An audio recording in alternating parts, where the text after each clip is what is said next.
Coughing, something that has been quite taboo since COVID.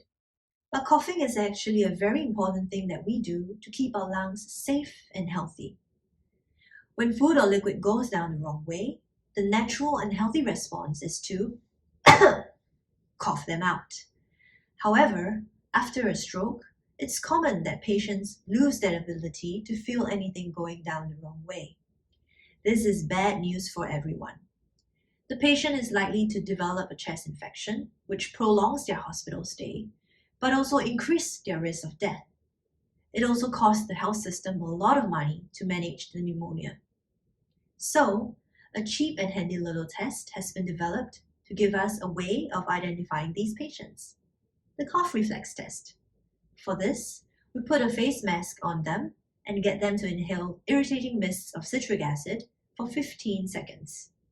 If you and I were to inhale these mists, it is very difficult to avoid coughing.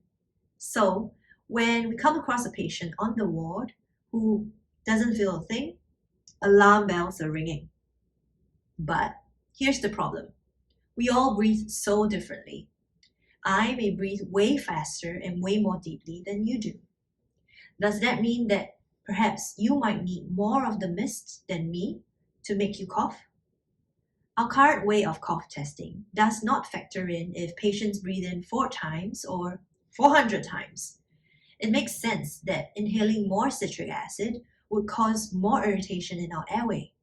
But currently, we only factor in the concentration of the acid that makes patients cough, not how much of it they inhale. So, for my master's research, I will be testing people's cough to see if more of the same irritating mist is more likely to make you cough. I'll be recruiting 16 participants to attend 2 sessions. During these sessions, they inhale different concentrations of the mist, but all of them only need to be inhaled once for one session, and for the other session, they will be inhaling the same mist, but this time they do 6 inhalations.